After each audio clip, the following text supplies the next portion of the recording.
Iresa Singbu ikong no kurumjari ngasi ju ma'am gidamok ta yamna kanaraba government job ki opportunity ama ma'am da pujarakni ai ngasi pujarliba government job ki update asidi MPSC Manipur Public Service Commissioner loba 10 pass ki government job singni hariba job singji salary age limit fees preference of post document kare kare changani hamna singwa ma'am da detailed explanation tawjarage kauriba post vacancy sing adudi driver peon security guard chowkidar na singba MTS ki post ki thabak ngatani hariba thabak sida kauriba thabak khudimak interview ambu yaugde magi recruitment process asi written test written examination tawraga losingadaba thabak ngatani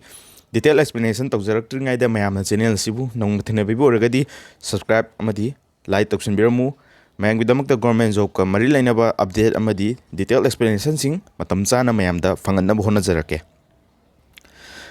MPSC na loba thabak asi interview ambu yaudaba thabak ni handak laiba thabak asi magi post vacancy sing asidi driver ki vacancy ama legani unreserved ki vacancy ogani kauriba class asidi group C ogani magi consolidated remuneration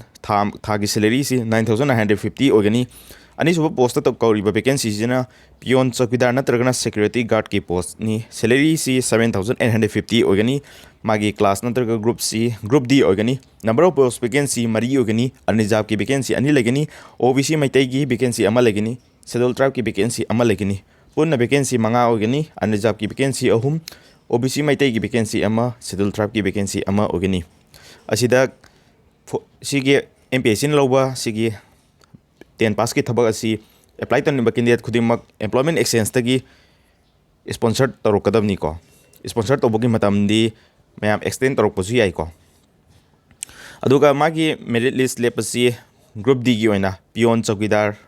gi post ki oina group D ki oina magi preference khanbasi post ki preference khanbasi merit list ki khangani ko merit list ta mark wangwa candidate tuna kauriba posting jidagi apamba post isana khanjabagi opportunity do pigani magi eligibility condition haiba taragadi india ki citizen ama ogedabni manipuri natragana tribal dialect of manipur ama hekta ngangba ngamba candidate ogedabni candidate khudimak manipur ki permanent residence ogedabni permanent residence na haining ise kari na hamatamda domicile certificate natragana PRC permanent residential certificate laiba candidate sing ogedabni hamni duna laigedabni haiba taragadi sigi document ju compulsory changagani ko ma age limit asi minimum da 21 years ogani maximum da 38 years ogani age calculate tawbogi matam asi 3rd April 2024 da calculate tawgani adubu upper age limit asi scheduled tribe ki oina 5 years ki relaxation pigani OBC ki oina 3 years ki relaxation pigani group D ki oina aduga category wise ki vacancy laitaba post ki oina di age relaxation je candidate singda phangwena notification ji di yauri magi qualification mo haijarage ma'am driver gi oina matriculation pass ogedabani aduga valid driving license card laiba candidate ogedabani amadi learners ki license period yaugdabida experience driving experience 5 years ki minimum laiba candidate sing ogedabani ani suba post oiriba peon chowkidar natragana security guard post makal ahum sigi qualification si matriculation pass orba candidate amadi manipuri amadi hindi gi working knowledge laiba candidate sing ogedabani candidate sigi driver amadi group D gi peon chowkidar security guard singi post vacancy asigi eligible oiba amadi intending oiba candidate singna concern employment exchange office tagi sponsor tohon gadabni sponsor tawdabida direct form apply tawragadi form je reject chatpagi chance leiko ma aduna magi online application tawbagi website asi www.empsconline.gov.in jida ogadani aduga March 19 dagi haure magi online gi apply tawbagi matam asi aduga 3rd April fo ogani ko aduga magi form apply tawbasi online da khak ogani offline da apply tawbu yar ko magi form PSC group D ki post ki oina unreserved amadi OBC ki oina rupees 200 ogani scheduled caste amadi scheduled tribe ki oina 150 rupees ogani aduga driver ki post ki oina unreserved amadi OBC ki oina rupees 300 ogani scheduled caste amadi scheduled tribe ki oina rupees 200 ogani differently able candidates singi oina di form fees je lawroi exam tawgani mayamna government job ki preparation tawba targadi TESTBOOK haba app se download tawbiu TESTBOOK haba app se Google Play Store da ju phangmani TESTBOOK sida yearly pass pro haina leiri yearly pass pro je hojik rupees 527 da phangani sahi amada laiba government job khudimak ki loina sida test series mock test na singba subject wise topic wise loina phangani previous year question ju sida loina compilation phajana PDF format ju phangani ko mayamna test series tha matamda मागी question की answer तंग नतबा detail explanation फजना पीबनी को detail explanation दुनी यामना textbook सिदा मरु ओइसी textbook की काना बलमिनसी government job खुदे मक्की सिदा लोइना कवर तौरे को मैम टेक्स्टबुक लेबगी लिंक सु आई डिस्क्रिप्शन बॉक्स दा यान हनबा लिंक दा हापजरमगे पिन कमेंट दसु तौजरमगे मैम गवर्नमेंट जॉब प्रिपरेशन तौबगी प्लेटफॉर्म सिगी खुदोंग साबसी मैम मंगन गुमसी अदुगा मैमना फॉर्म अप्लाई तौ मतमदा एनी इशू लाक मतमदा मेल तौफम हाइदि कस्टमर सर्विस की ईमेल अमा पीदी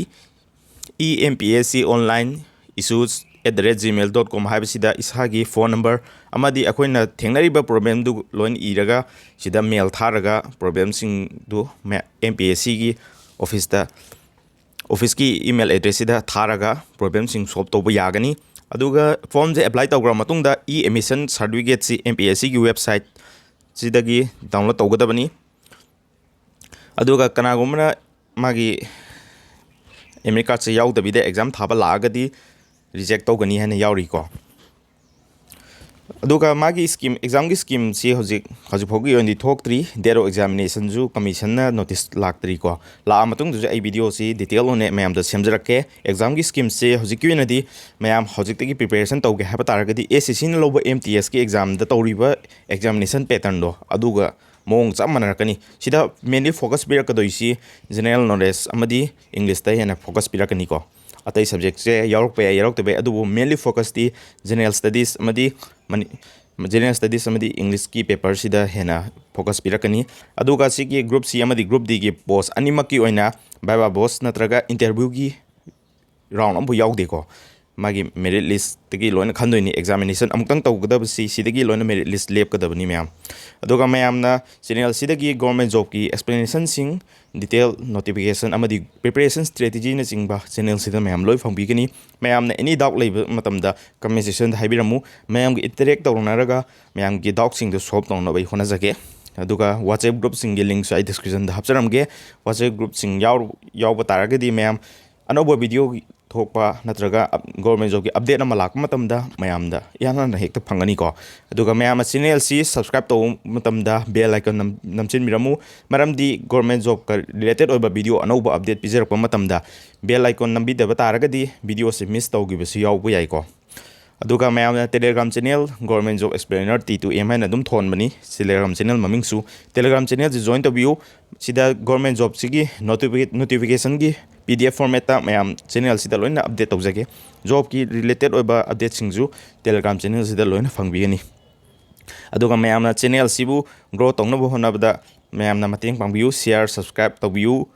मैम चैनल सिना ग्रोथ लाक मतमदा मैमदा गिव अवे असोबम सु सिनजगिगनी 20K योबगी गिव अवे सु सिनजक्रबनी मैमना गिव अवे फंगबिद्रिबा ओरगदी 20K योबगी गिव अवे वीडियो दु यंगबियु रूल्स फॉलो तौबिरगा मैम गिव अवे की PDF स्टडी मटेरियल थबक खुदिमक्ता पाबा यारबा स्टडी मटेरियल प्रीमियम क्वालिटी दा मैम फंगनजगे मैमना सपोर्ट तौबियु ngasi gi ओनदी आई वीडियो सी मतंग सिदा टेंशन जरगे थैंक यू